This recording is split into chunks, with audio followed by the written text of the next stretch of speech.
Disclaimer: this episode discusses suicidal ideations and extreme content that may be triggering to some. Listener discretion is advised.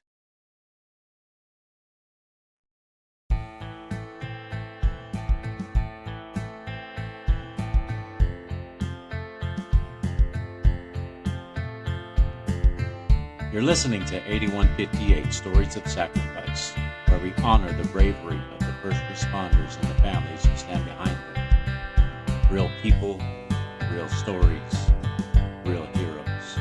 This is 8158.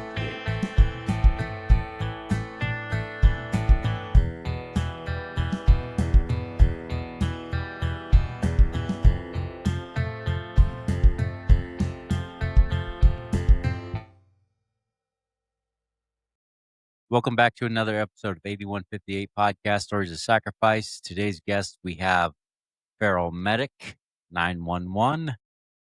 How are you doing today, buddy? Good. Finally enjoying a day off from work. That's always a good thing to have a day off of work. Very much so. All right. I didn't really get a chance to give you a pre-interview, so this is kind of like a off the cuff type of deal.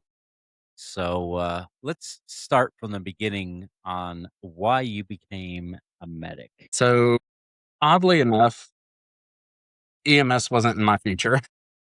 When I was going to school, I was originally going for criminal and child psychology. My mom had become sick with lung cancer. When we moved out here to North Carolina is when they found it. And so they didn't really give her very long. And getting to see the nurses and the doctors and stuff work with my mom, it was amazing. She actually outlived what they told them or what they told her by 7 years. You can't thank someone enough for that. Essentially, they helped me have longer with my mom. My way of thanking them was going into a career where I could give someone that same ability that I had. Give them that extra time with their loved one, their mom, their sister, their brother. This is my way of thanking them. That's pretty awesome. I can definitely relate to that. My mother had metastatic lung cancer, and unfortunately, she passed away from that in 2004. No, I'm so sorry. I wish there was more that they could do, but unfortunately, once it gets in your system and in your joints and your blood and your bones, Yeah, it's a rough go for sure. definitely, definitely. And, kudos for you for getting out there and taking a stand for that because, it's from what I hear, it's not a very easy career. It's not It very is not. The way it's portrayed in TV and movies, it's nothing like it. I had absolutely no medical background going into school. And I can vividly remember the first time I was on the back of the truck during clinicals and going to a stroke call, watching them work was amazing. I knew right then and there I was hooked. And the even wilder part was I saw this person walking around the local Walmart like 3 weeks later. job well done. Yeah, it was. That's pretty awesome. I can only imagine what it feels like to see somebody that you saw in their darkest moments, in their last breaths or in their last moments, just walking around like it never even happened. It is extremely wild. Like, I don't do it to run lights and sirens, the adrenaline, be fast. I do it because I want to be there in that darkest hour. You know, these were the people that were there for me and my family, and I want to return that. And so getting to see them get that extra time, it's amazing. Pretty awesome. So going through training, how was that like for you? Was it interesting? Did it pique your interest, like, or did it drive you? So it So was it very was very interesting. interesting. At first, At I was first, I like, was this is like, just a this is lot of medical talk and legal mumbo jumbo. But once we actually started getting into it, you know, learning how things work, how ailments work, learning how pharmacology affects the body, it was like being engrossed into a really good book. You know, not a lot of things hold my interest. I have severe ADHD. And so this was one of the things that did. My mom was fortunate enough to watch me start my journey and my biggest supporter. So she would be there rooting me when I'd have a hard time with the training and the clinicals. Uh, and so it was really her that helped give me that drive. And just the more I learned, it was amazing to know that you can literally be the difference between life and death and make those decisions in a split second. It's phenomenal. yeah, that situation that caused you to jump into that profession obviously was very impactful for you. What an amazing moment to see a turnaround. So you took something that was such a negative thing and turned it into something so positive to help those in need. And I thank you for that. That is amazing. Thank How you. do you feel about that? It's wild. Like, this has now become my world. I love this job. I don't see myself doing anything else. It still feels weird. I've been doing it 10 years now. When I get that opportunity, when I'm blessed enough to actually save someone and be there, the feeling's better than anything in the world. And it's for the sheer fact that they get to be there with their family. Yeah, far too often I imagine you probably don't see that portion of it. But you know it's there. It happens. Yeah, You know it's there. Oh man, that's such an amazing thing. And being in somebody's home in that situation, isn't that like some kind of very special moment for you to be in that vulnerable state with them? it is. They're trusting a complete stranger to come into their home and potentially save their loved one, do everything they can. For me, it is special. At the same time, it's one of the most scariest things. I don't know what I'm walking into. I actually developed an extreme case of hypervigilance due to it, but it is a very special moment knowing, like I said, that they trust you, a stranger, to come in and help their mother, their child, their sister. It's amazing. Yeah, these people are very vulnerable at this moment and they're allowing strangers to come into their house to save their loved ones. And you are the one who is there to back them up, to help them in their most darkest days. And I think It that's just is. an amazing thing. In that moment, they're lost. They don't know what's going to happen, what to do. They're trusting that me and my partner and other first responders with me can provide the care and, give it to that patient, try to help provide a positive outcome. Um, it's unfortunately sometimes it doesn't end well. And a large part of what we do is stay there with the family. We not only have just our patient, but we have the family members too that wind up being our patients. And so it's a very delicate, sensitive, special situation. Couldn't even imagine. I remember a long time ago, you know, when I was younger, the medical profession interested me and I was studying to be an EMT and I had a learning disability and it was hard for me to learn. But what I did was when I took the books and I was learning about the physiology and the anatomy of the body, I drew every portion of the body. Like all of the bones and all of the muscle tissues and all of the physiology, like the lungs, the heart, and I put them in color and I marked them out. And that's what helped me learn. I never became uh, an EMT, unfortunately, but I did learn a lot, which was amazing. And I love Oddly enough, that's how I learned how to do cardiac rhythms. When we got them in school, they were black and white copies. I'm partially colorblind, so I have to sit there and highlight them and color them and write which ones they are. And that's what helped me differentiate on the cardiac strips what's what. so you're partially colorblind, so it's hard for you to see the rhythms on the monitors, correct? Yeah, I have to turn the size up really good because I have issues with like red and greens. And unfortunately, that's all cardiac monitors.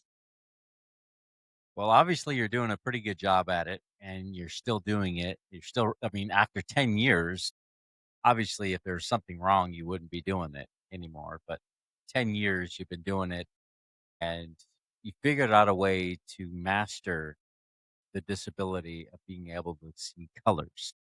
Yeah, That's yeah. that's amazing. That is so amazing. It's not been without its challenges the past 10 years. There were some hard times where I was ready to just be done. And unfortunately, it came with those times where the outcomes weren't what I was hoping for. So, I mean, it takes its toll. So I imagine this is a pretty good segue on to the mental health aspect of the job. I know that a lot of first responders, including law enforcement, fire, EMS, dispatch, corrections, so on and so forth, have their issues with the compounding traumas of the job. How has those traumas affected you on a daily basis? I wasn't prepared for it. They don't teach you in school. I was literally told by my instructor, this can happen. Don't go home and drink a bottle. Don't go to poo. Don't put a pew pew where it's not supposed to go. And that was the training. I was released into the field to work. I wasn't given like a sit down or a manual. It was like thrown into the deep end of the pool and just started to weigh. They don't tell you how to deal with the negative outcomes. The help isn't readily available as it is for a lot of others, especially in our field. You know, you hear all the time, law enforcement and fire have resources. Hardly ever you hear about resources for EMS. And it's not saying one's worse than the other. It's just we're not shown the avenues like they are. And so it it really bogs you down. I was in a very hard place, not just from the toll of the job, but losing a coworker to self-harm because of the job. Was your coworker a close friend or close to you or a partner of yours? All of the above. We actually went through paramedic school together. We'd go to the local bar and do study sessions and play pool. I remember her crawling under the pool table to get us free games. um, I was on shift and got a phone call from another friend. Hey, have you heard from her? I heard from someone else. There's some issues going on down in that part of town. Give her a call, make sure she's okay. Okay, sure. So I call, and I call, and I call. No answer. Finally, I get a call back from that friend saying she's no longer with us. I didn't know what to do. I thought it was a dream. I went to my best friend's room at the time. She worked with us and like just started pounding on her door. She woke up and I just remember handing her the phone and like sitting on the floor. This is someone none of us would have ever expected. We were all very close. And the sad part is, after this happened, nothing really came about. All of us were extremely impacted, and there was no, hey, let's sit down and talk about this. It was, okay, if you need to go home right now, you can go home, but be back for your shift later. And I also remember going to her memorial in full uniform and then having to go right back to work. No time to breathe at all. There was no real preparation from the upper echelon of your company down. No, none at all. And, I made the unfortunate mistake by working in the town where I live. And that was pretty much the start of my downward spiral. Couple months after that, I wound up as the paramedic on my best friend's MVC, where she was the DOA. I recognized the car when I got to scene. Like, I knew it from somewhere, but didn't fully register. I was yelled at, hey, your patient's over here. I go to do my job. I look over and I can see them putting her into the back of another truck. And And so got a so, call got a later call that later night. that night. Hey, are you Hey, are okay? you okay? I'm good. I'm Why? Ricky, that was so and so that they put in the truck. Same thing. Wound up falling to the ground. Coworker grabbed my phone. That was about the most support that I have is someone grabbing my phone. This was a consecutive pattern for me for about the first 2 years on the job. I had two others, classmates and coworkers, that wound up taking their lives. I left my job because my director had told me, your work has changed since so and so died. Yeah. It wasn't until two really good friends of mine that I worked with, basically like second moms to me, saw the difference. And they were the ones to come up and tell me, you're making a phone call or we're pulling you by your hair there. You have no option. So the phone call was to get help for It your mother. was. I made the phone call and I was immediately set up with a facility that does trauma therapy and everything specifically for first responders. They are trained to deal with us and us only. I've been doing this now, going to therapy for 8 years. It has literally saved my life. So you said 8 years. You've been on a job for 10 years. So all of this happened within a span of 2 years. Yeah. This Wow. month, actually, the second was the anniversary of my coworker who I worked with, the first one where it started. It starts to weigh. She's the one that kind of started the trickle effect. Yeah. Yeah. She didn't start it. It just, that was the first aspect of the trauma of the job. Yeah. That was the first portion that started for me. I didn't know how to deal with it. I kind of I just kind like of just shoved like everything shoved down everything down. and wouldn't really talk about it. And neither would anyone else. So just I thought that's what I was supposed to do and kept going on. Especially when you start the process of becoming a medic or getting into the field of EMS. They don't train you to deal with the mental health aspect of it. They just tell you to go home, be quiet, don't do this and don't do that. That's not help. No, it's not. In 10 years, I have been involved in one debrief, and that was for a patient who self deleted. Was literally 5 minutes away. He was talking, alive, breathing on the way. I get there, I see a officer walking out. I said, "Hey, what do I need to grab?" He said, "Nothing. It's done." Okay. So, being the job that I do, we actually have to go in and be like, "Yep, no pulse. They're not breathing, no heartbeat," and confirm it. And that is one of the things that everyone forgets. A lot of them get to walk away. I have to stay there. I have to be the one that makes the phone call to the doctor and be like, "Hey, this is what's going on." And the doctor telling me, "Yeah, call time of death." This one really bothered me. It was someone who was my age at the time.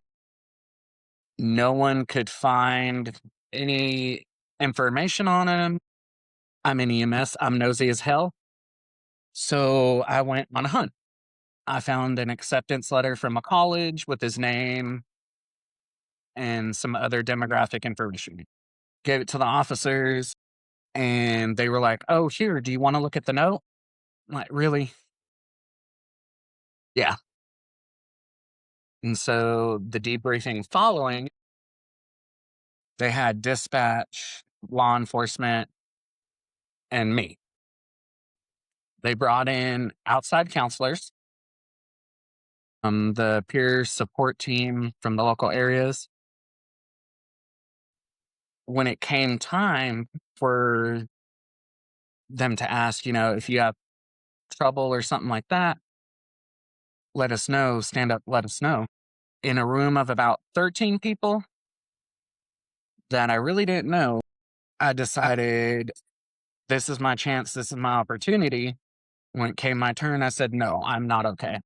I was having issues where I would go home and drink the adult beverages, not to forget about anything really. But I found when I did that and when I slept, I wouldn't dream. So that was kind of how I was coping with it. And I realized that is not healthy. I need some help. So I was like, I need help. I got brushed off. It was okay. So, how did this affect you moving on to the other person? I'd never felt so alone in my life. I remember going home, well, on my way home, and pointing my car towards the front of a river. It was a very rough evening. You were willing to take the next step to relieving the pain that was going on. You're self-medicating. You're, you know, trying to avoid the feeling of that pain. So now you're on the verge of taking that next step. What's going through your mind at that? I was alone. They preach, ask for help. When I did, it wasn't there. I'm extremely thankful for the therapist that I have. She actually gave me her personal number and sent her a message, told her what was going on and where I was. And I think we spent probably 3 hours on the phone. Well, thankfully, she gave you her personal number so that you can reach out. Yeah, Obviously, you needed that help. You needed to reach out, and thankfully, you're still here with us right now. That is a blessing. I I realized I can do a lot more here.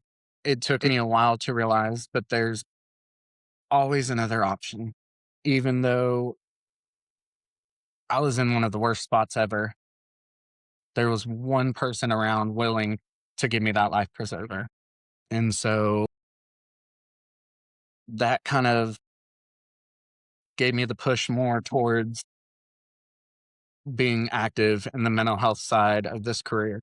I don't want to see anyone else in that spot that I was in. Yeah, definitely not. Um, Yeah, were you giving any tools or anything to utilize when you get into that state, feeling hopeless or, that oppressive state to where you're feeling that pain? I was. I'm a fixer. That's what a lot of us are in EMS. And when we can't fix things and when it affects us the most. And she reminded me that I'm still here and I can still fix my issues. I have avenues. One of the things that it sucks, but really helps me to understand is visualizing it and replaying it and then telling myself that there is nothing I could do. I did everything that I was trained and that was within my ability. It's trying to remember that and not let those why questions wear you down. So I have a question for you. What do you think impacted you the most job? Was it losing your friends to suicide or the accident, or was it the compounding traumas of the job, or a little bit of both? Pretty much all of it. It was a mixture. I mean, having to deal with someone else's loss when I'm there working and then having my own on top of it, not knowing what to do, it really weighs. It's a heavy weight to carry. It is, but I've come to realize that I'm not the only one, and this isn't the it shouldn't be the good old boy mentality anymore. It's okay to not be okay, is what I have to remember. And I'm learning. I have coworkers and friends all over in this field that went through basically the same thing that I went through. And their strength about talking about it helps give me the ability to. And we kind of lean on each other. It makes it safe for you to come out and be able to talk about your issues and problems and the things that you see and how it affects you with people who can relate to you. Definitely. I can go home and try to talk to my family members, but they don't really understand. Whereas I can go call up a coworker or a friend now, and they're like, hey, I've been there. When I first started 10 years ago, it was shit happens, move on. And now it's getting a little more towards, all right, so that's an issue. Let's try to work on it. You know, an interesting aspect of that job, I spoke with a lot of firefighters and EMS and law enforcement. And one of our EMS guests had told me that early on he had suffered a lot of the traumas, the same traumas that you did. And when he had realized that there was a veteran who'd been there for years suffering from the same things, and even though it was the good old boy days and you just were supposed to get over it, they were all still suffering in silence. And that's pretty sad, fortunately. It is. And I actually just recently had a conversation about that with a couple of my friends. That's the era that they were brought up in. They're looking and seeing the new pair of pups coming up and being a little more vocal. They're still kind of gun shy, I've come to find out. The two that gave me the push, when I first started, they were veterans in this field. One of them actually started EMS when it was ran out of a funeral home out here. We make the joke she raised half the paramedics in Western North Carolina. She's mom. She is mom. We have matching tattoos. Oh, wow. But those two came to me and realizing the same situation, they had been suffering in silence too. And they were willing to open up and tell me, hey, there's something wrong. We got to fix it. Them seeing me go do it, giving me that push, actually helped give them a little more of a push too to get some help as well. They helped a lot of us realize that the good old boy mentality that they came up in, it needs to go by the wayside. We will return after this quick ad break.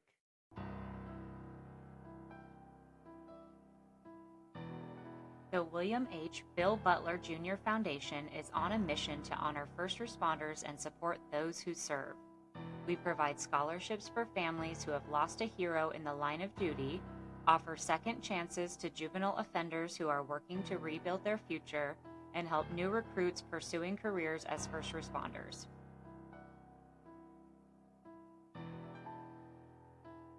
Through generous donations and the sale of merchandise, we're building a community that uplifts, empowers, and creates lasting impact.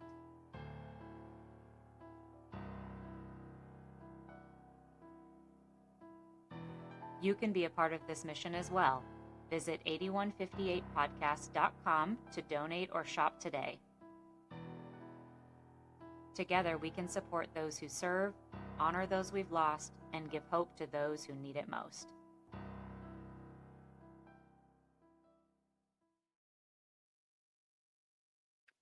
Behind every badge is a story, and behind every story is a sacrifice. This is the 8158 podcast, where we honor the lives and legacies of first responders and their families. If our mission speaks to your heart, if these stories move you like they move us, join us on Patreon. For just $5 a month, you'll get ad-free listening, exclusive merchandise, behind-the-scenes content, and video episodes only available to our patrons. This isn't just a podcast, it's a movement, and you can be a part of it. Support us at patreon.com/8158podcast. Let's continue to share the stories that deserve to be heard. That's the stigma of that job and that profession, and that goes Oh yeah. along Oh with yeah. the fire and the law enforcement and dispatch. The stigma is so embedded that a lot of first responders are very afraid to step forward and speak out about their mental. It is, and that's what costs us to lose too many. I went to a conference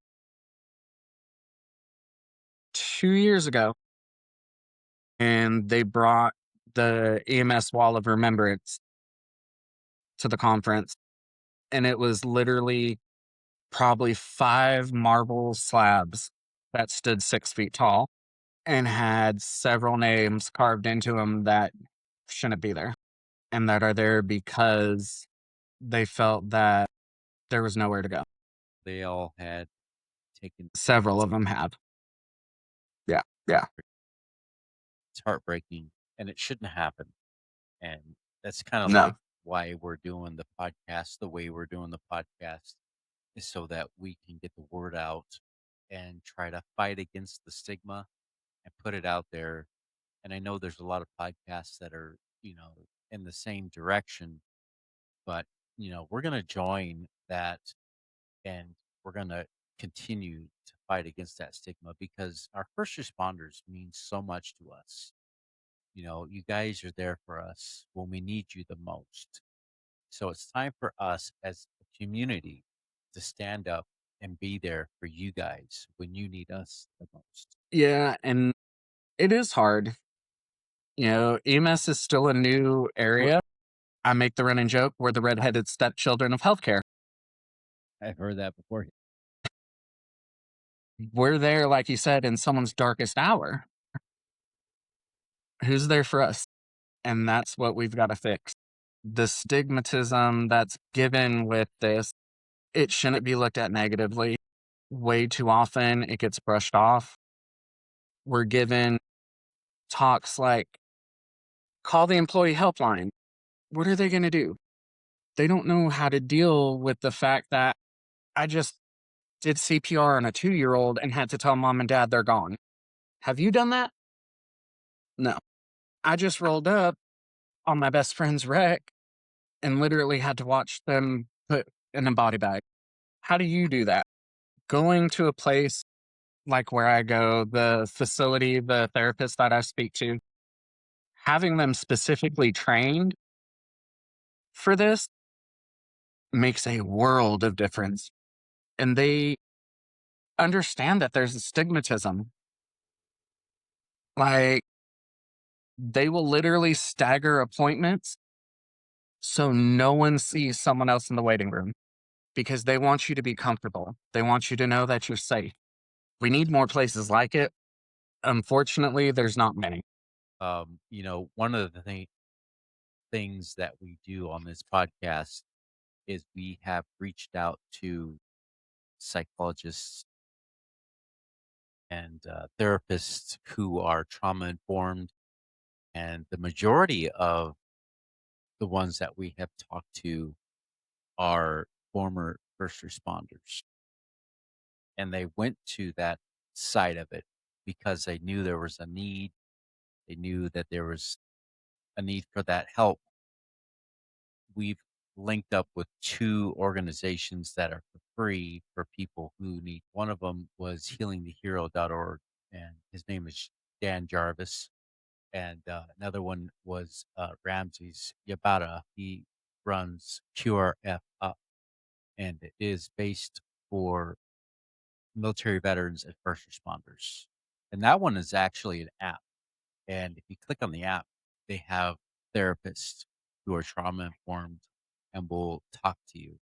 And they can find out where you are, what's going on, and send help immediately. So that's kind of like how why we do the podcast. We speak to our first responders, we get to know them, and we figure out ways of linking them to help. How can we help you guys? It's not just about talk. It's not just about Yeah. allowing you to talk. It's about how can we provide the assistance? Because we're not super rich. No. We just started this on in our house. So how can we come across all of these people to link them up for help? And that's kind of like our action. That's our call to action, is to linking our first responders up to help. And that's amazing because you don't see that. Like you said, you're doing it because you see there's a need. You truly want to help us. You want to bring awareness to it.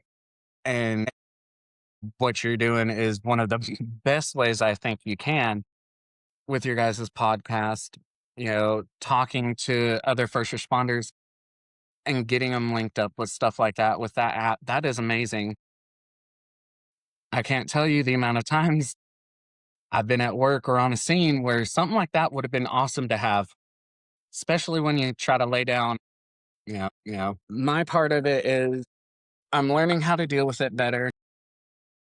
Every day is a struggle, but I've actually gone on to our peer support team out here. That way I can be there for the person that was in my shoes, make sure they're not overlooked and not brushed over. Exactly.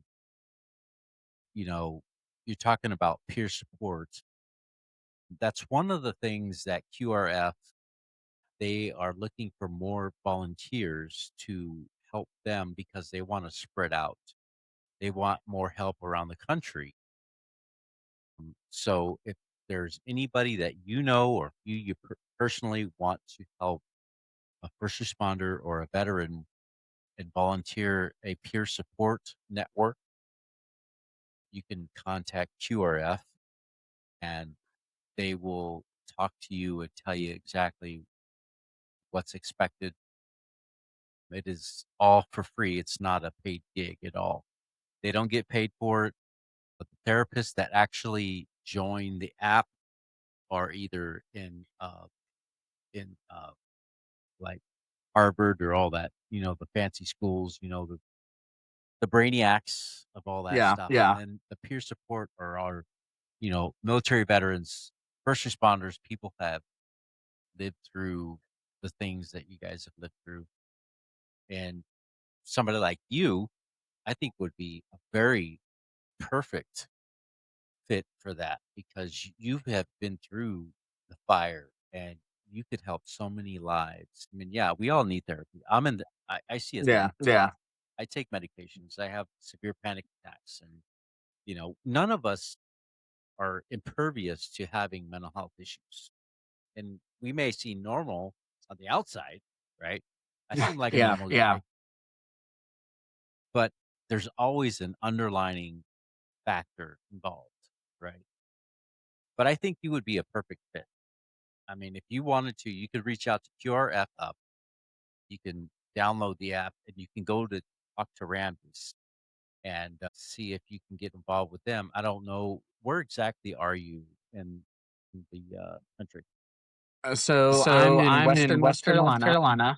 Okay. in a In small a town small called town called Silva, Silva, right right by by Western Western Carolina Carolina University, University, where I where actually I go to actually school. go to school. Okay. So you're going to school for, I'm finishing my pre-med and EMS. I actually finished this summer. so you're trying to broaden your horizons to something beyond the EMS world? Are you trying to go into getting a doctorate or anything like that, or you just want to become a flight medic? What's your desire? So no flight medic. My big butt is better on the ground.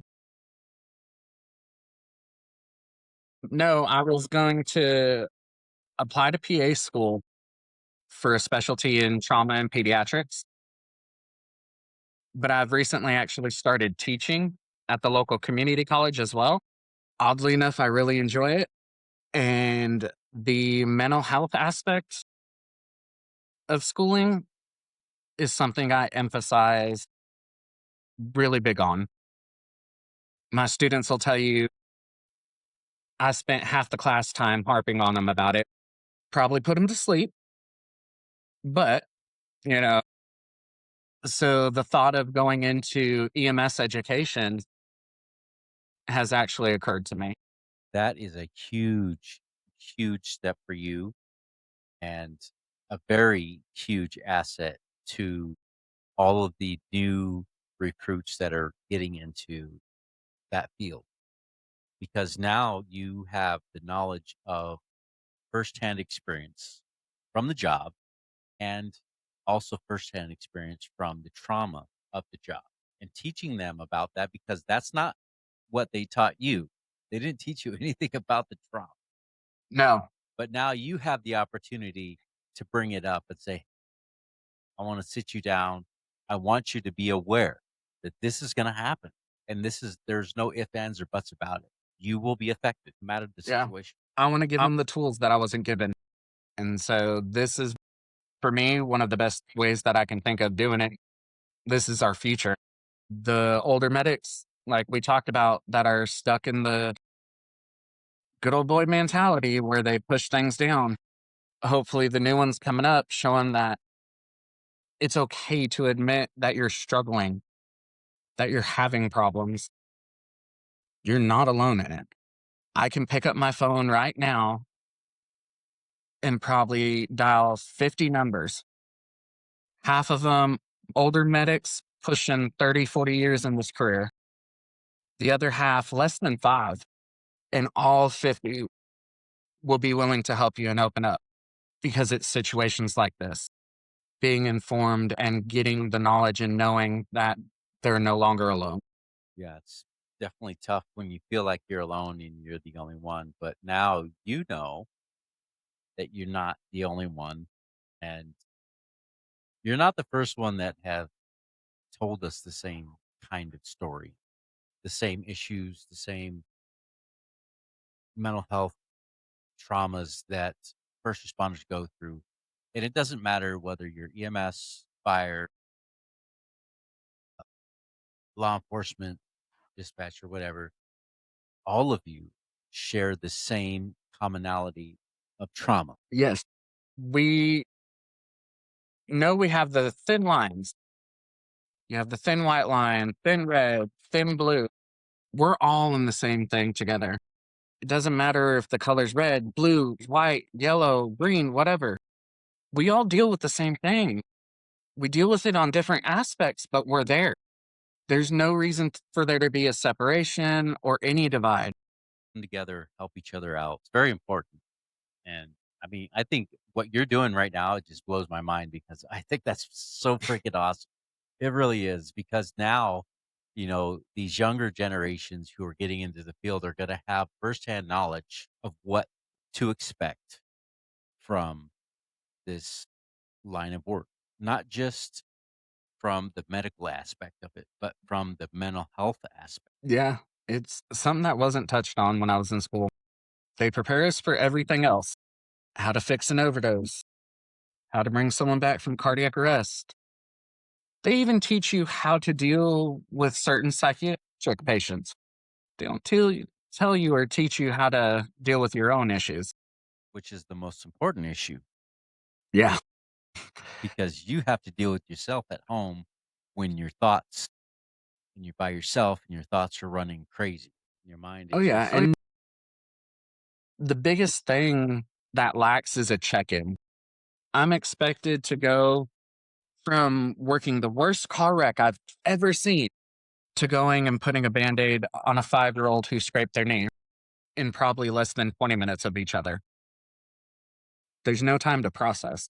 and especially when you're dealing with a child and you're going from a traumatic situation to dealing with a child, you got to put on a happy face, like a different persona, because you don't want them to be affected by what you just saw 20 minutes Oh, ago. yeah. Oh, yeah. You ask anyone in this field, fire, law, EMS, your kryptonite's going to be a child. They will call you out quicker than shit. Like, you can't lie to them. You can't walk in with a stone face and you can't tower above them. They will call you out or they will just flat out run from you. Oddly enough, I love working with kids. That's why I want to do the peds thing. That is amazing.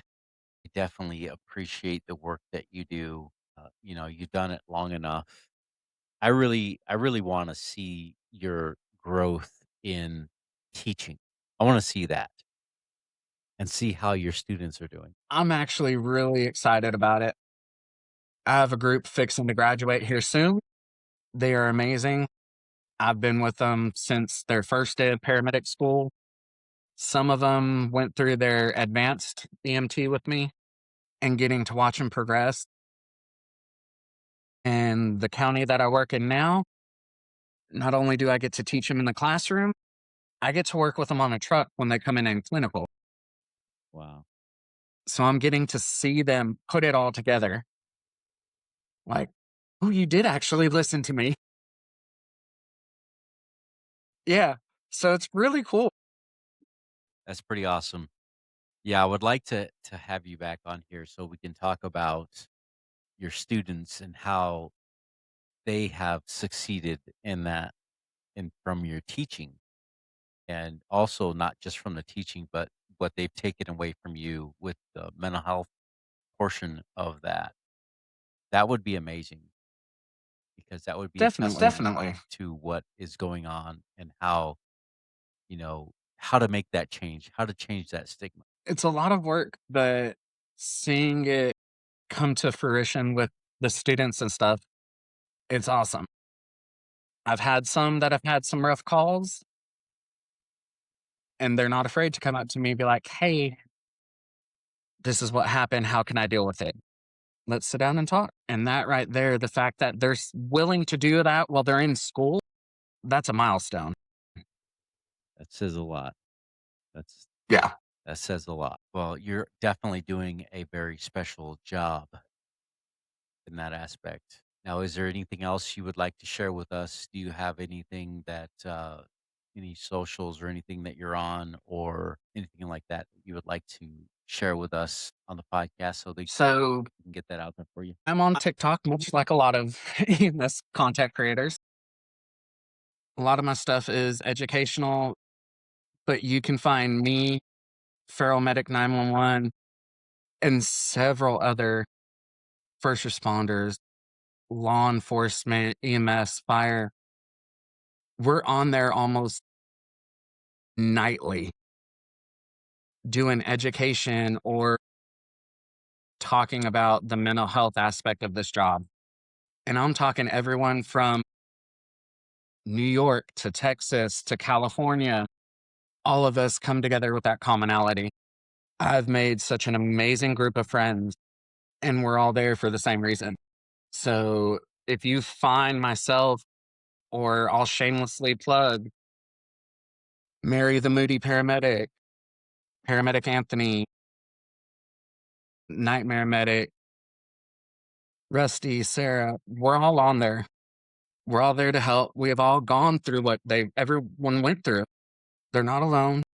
We're only just a click away. Some of us just a phone call. Some of us maybe 5 minutes from you, and you don't even know it. But we're there. You're not alone. Not alone. And there are people out there that are willing. Definitely. And just like the app you told me about, sign me up in a heartbeat. You can actually, I don't know what kind of browser you use. Do you have an iPhone or, Hmm. okay. So if you go into the App Store, let me take a screenshot of this app. It's called QRF Up. QRF is in caps. Up is lowercase. A screenshot of try that again. Take a screenshot of it so I can show you what it looks like. Blow it up. Got it. That click onto that app. This will come up. Go into there. Technology. I tell you what. Yeah, if you click on there, it should come up with a circle. Hmm. The circle comes up and it kind of gives you a lining of question. Yeah, you enter your phone number and verify your phone number. You got to put in a code, name. That normally it just comes up with the regular app. So if you bring up that app, it should show you what it looks like. Oh, yeah. I'm halfway done filling it out now. He's like, I'm already doing this right now. This is something that's really important to me. I want to be there like no one was for me. I want to be there to make sure this doesn't happen again. Right. I've lost too much. I've lost too many friends. I don't want to see someone else go through it. That's pretty awesome. So you're trying to sign up to be a peer support help on that? Yes.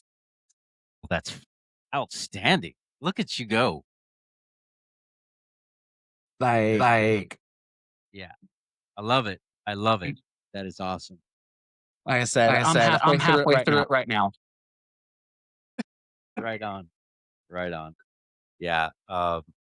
Rabs is he's a pretty good guy. He's a former Marine, a combat veteran, and he started QRF up.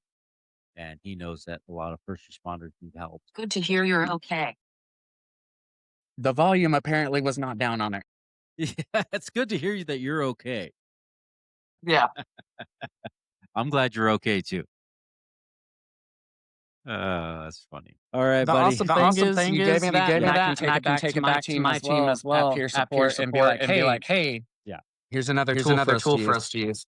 Exactly, and that was kind of like the point that I was kind of leading out with you, was you could take that back and share that.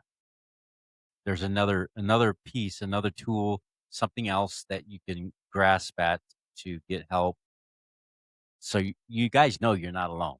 There's always somebody out Mm-hmm. there. And that's kind of like what we're doing here on the podcast, is we're reaching out to not just first responders, and we see a need, we see help, so we reach out to other avenues so that we can connect you with those avenues. Definitely. And I will tell you right now, if there's any in North Carolina or even out of state, an amazing resource is responder support services. That's where I go. They are specifically trained for us, and they'll do virtual appointments. So you're in North Carolina. Mhm. We were just there not too long ago. The Wellness Summit, I was on shift, unfortunately, Yes, my wife but and I I, will be there in May. we won't be there in May. Okay. Well, there's 2 other ones showing up after that I will be there too. Yeah, we did meet up with quite a bit of people. We saw Salty Paramedic and we saw Paramedic AF, and I talked to him and I shook his hand and thanked him for everything he's done. And we follow him. And also with Brad, I talked to Brad, and it was pretty awesome. It was amazing. I'm severely jealous right now. I wanted to go so bad. Seeing all the amazing people out there and the panels and we met some amazing people. We were at this like bar restaurant, and the tables were at least, I don't know, 50 feet, maybe less, I don't know, 20 feet or so, because the bar kind of stretches. This is downtown Wilmington. Yeah. This kind of stretches, and it's like this little narrow table, and it was just lined up with first responders, fire, EMS, police, everybody, and we were all having dinner together, and it was just amazing. And we all kind of got together and took a picture on the stairs. And all of them there for the same reason. Yeah, we were all there for the summit. Yeah. That's awesome. You missed out, man. I listen, I was getting photos from the Blakery, Andrea, all of them. I was like, that's not fair. Yep, I met Nurse Andrea Law. We talked with She's her. from my original hometown. Oh my gosh.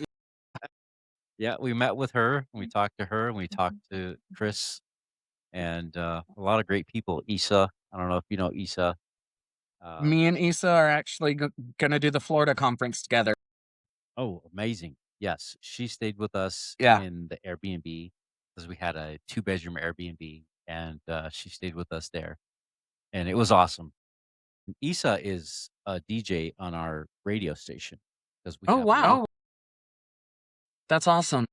Yeah, it's pretty awesome. And we're also, my wife and I are DJs on the Thin Line Rock station. I don't know if you heard of that. It's a first responder rock station that is Okay. primarily first responders. Oh, that's awesome. And interestingly enough, when we went to the conference, we ended up coming back with a bunch of DJs for our radio station, which are first responders. Oh, how cool. Yeah, it's pretty awesome. Yeah, it's amazing. It is amazing, I tell you. It is, and I appreciate what you guys are doing. Yeah. And we figured, we'd invite other first responders on the station, because we want to give you guys another outlet, something to take your mind off of, the day-to-day thing. When you get home and you're trying to unwind, oh, I got to do this station. And then I got to think about the nostalgia and other things, like, going back to the past. And because our radio station is based on Gen X to millennial. And so we play everything from the 70s to 2010. That is awesome. As an 80s model, I appreciate it. Yeah. Well, I'm Gen X. I was born in '77, so I came out the same. I came out two. I was born 2 months after Star Wars was produced. Wow. Yes. So yeah, I'm huge on the '70s and '80s, grunge, all that stuff, even the R&B, all that stuff. I do Friday nights, like mine is over now, but I do a Friday night slow jams from midnight, or no, from 10 to midnight, and from on Saturday, 10 to midnight. And then on Fridays, I do the Rico's Rock Headlock Unhinged on our radio station, which is slightly unhinged radio. And then I do 2 weeks, 4-hour sessions for uh, Thin Line Rock Station, Tuesdays and Thursdays from 8 to noon, both days. And that's Rico's Rock Headlock, which I get very That's loud awesome. and very. I'm here for it. There's a reason they call me feral. Exactly. We are the feral ones. Yes. We are the feral ones. Yep. Exactly right. And yeah, so, and also, my wife and I were talking to a guy up in Canada right now. I don't know how we're going to pull this off, but he wants us to do a 5-day-a-week morning show for Ontario, Oh, wow. 4 hours a piece. Well, Working a full-time job. I don't know how we're going to do this, but we're going to make it happen. We're going to do it. caffeine and prayer. Yes. Lots of caffeine. Oh my gosh. That's pretty awesome. But yeah, it was definitely a pleasure talking with you. To me, it's a great honor to be sharing the space with you. And I know that's one of Erin Jane's sayings. She's on the Thin Line Rock Station as well. That's one of her sayings, is sharing space with you. Yeah. It is an honor to be able to share the same room with you and to talk with you because what you guys do, you guys and gals, what you do is amazing. It is hard. It is not easy, and I do not discredit it one bit. I do not envy you, but yet we love you guys, 100%. I appreciate it. Yeah, they say the average span for a paramedic or EMS career is 5 years. I've surpassed that, thankfully. You've doubled that, Yeah, and hopefully, with your teaching, you can make it longer because you can help that's them the to, goal. yeah, kind of deal with the traumas. That is amazing. That is amazing, and hopefully, none of them. Hopefully, you have 100% success rate and zero suicides. Zero. I would love to see that. That would be amazing. Yeah, I would love to see that too. You know, when my wife it convinced me to do the podcast, it was kind of like I didn't want to do it. Not because I didn't want to do it, but because I was not the kind of person that would step out of his comfort zone to do something like this. However, it had open doors and it was one spark, one situation that had lit a fire in me, and that was losing my cousin. And it wasn't to suicide. He had lost his life in the line of duty by backing up other deputies because they were in danger, and he showed up, saved their lives by giving his own life. And we quickly realized after doing the podcast that we heard a lot of the same stories about the mental health aspect of it. And knowing my cousin, because he was so loving and caring about first responders and his community, that's something that he wanted us to focus on. So, in his memory and his likeness, that's why we are doing what we're doing. That's what gave us the idea. That's what drove us. That's what's giving us the spark. And now, even more so, now that we see it, we can feel it because I'm sort of an empath. I can feel the energy. So it drives me even more to want to do it more and more. It's just, and it's snowballed. It's totally snowballed into other things. So many other things. I do have an off duty session with 8158 podcast. We do an off duty. And just to kind of let you know that 8158 was his badge number and he that's was awesome. in Hillsdale County, Michigan. That's what that stands for. I always tell everybody because a lot of times a lot of people don't listen. And so I have to remind people that that's what that stands for. It has real meaning. It's not just a number. That was my cousin, Bill Butler Jr., 58. And the 81 is Hillsdale County. 58 was his badge number. That's amazing. I'm extremely appreciative of this and what you guys are doing. Any way, shape, or form that I can help y'all with it, you just message me. Absolutely. I'm sure we'll keep in touch. Brienne will let you know when this airs. But I would hopefully like to meet you someday at one of the conferences if we can ever make it at the same time. Definitely. Like I said, I will be in Charleston, and then I believe they're possibly doing one in Asheville and Greenville. Yes. Asheville, I think, is in October. And unfortunately, we won't be going to that one because we have obligations to the Legion here in Perryville, Kentucky. And they're doing a relay for life. So we agreed to show up and be on the panel for that and to broadcast the relay for life. And there's going to be other first responders like the sheriff and all Hmm. kinds of important people will be there. So we told them we would be there to show our support. Good deal. Yeah, I think it's a good thing. It's good PR. It's good to network and get to know people. And like I told Brianne, we need to get more local people too. We know a lot of people outside of the state. Now we need to get to Yeah, know more yeah. people in the state. Yep, most definitely.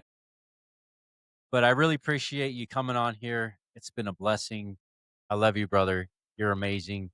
Keep doing what you're doing, and I want to see your students succeed to the fullest. You are the You and me man. both. You are the I'm man. I love excited it. excited about it. Yeah, I love it. That is awesome. That is a privilege. That is a huge privilege. It is shaping the next generation. Exactly. You can see their progress. Wow. I couldn't even imagine. I really couldn't imagine.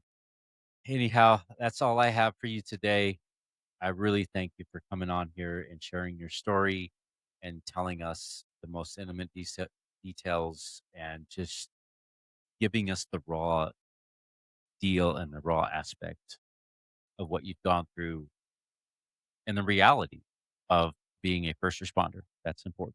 If I can help just one person with it, then I'd do it as many times as it takes. Absolutely.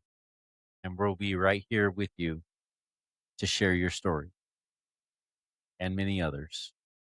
I appreciate it.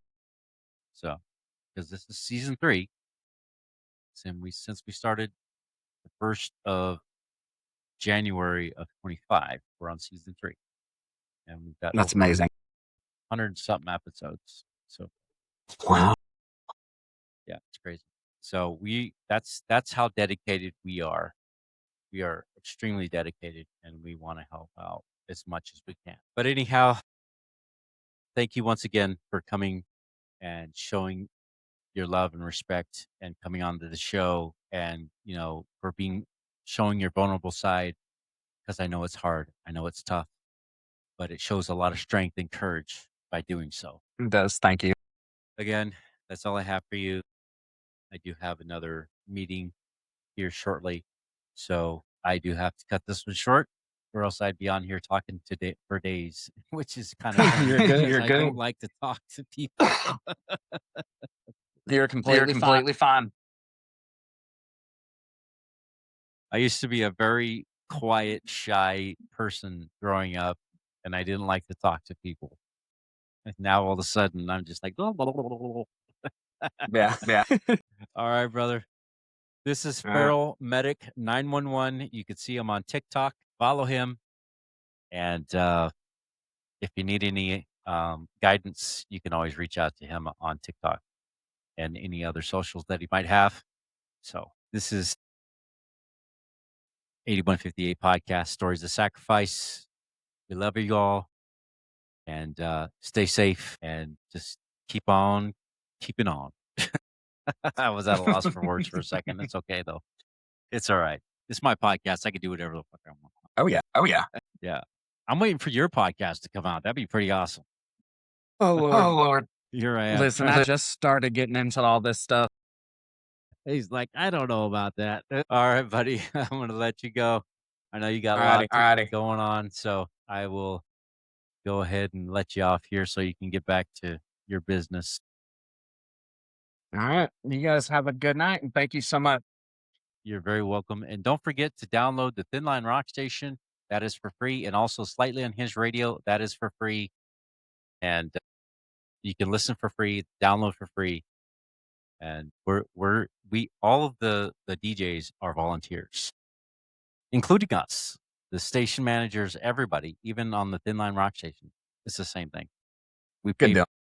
for all this stuff out of our own pocket. So it's for entertaining people and interaction. And we also have merch too. On our station, we have merch for all the DJs. And on the Thin Line Rock Station, they have merch for all the DJs on that station as well. Say less. Take my money. Yeah, you can go to slightlyunhingedradio.com and see all of our DJs. I don't know if you know EMS Barbie. She is one of our newer DJs that will be coming out soon. That is my little sister. Yes. We love her very much. We do. Mm-hmm. We love her very much. Like I said, most of our DJs are first responders, which is amazing. That's awesome. Slightly Unhinged Radio. Yeah, I think she's going to be coming out on Friday. Not this Friday, but the following Friday. Done. So you can listen to her. You have to reach out to her because she's excited about it. And she's going to have more merch. I noticed she had merch come out, and she's going to have more merch with her show name on it. That is awesome. I cannot wait. Yeah. So, all right, brother. Better go. I keep Yeah, going yeah. on. All right, bud. You have a good one. You too.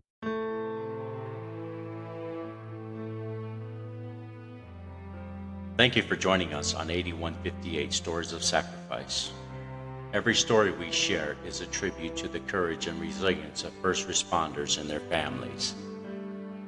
If this episode impacted, encouraged, or inspired you, please subscribe, leave a review, and share with someone who supports first responders. Follow us on all social media platforms at 8158 Podcast for updates. 8158 Stories of Sacrifice is a team effort. Rico brings the stories to life through casting, writing, original music, and editing. Brianne Shipley as production manager, handling booking, social media, graphics, promotion, marketing, website management, and logo design. Please visit our website at 8158podcast.com. For questions, collaborations, or to share your story, our email address is contactus@8158podcast.com.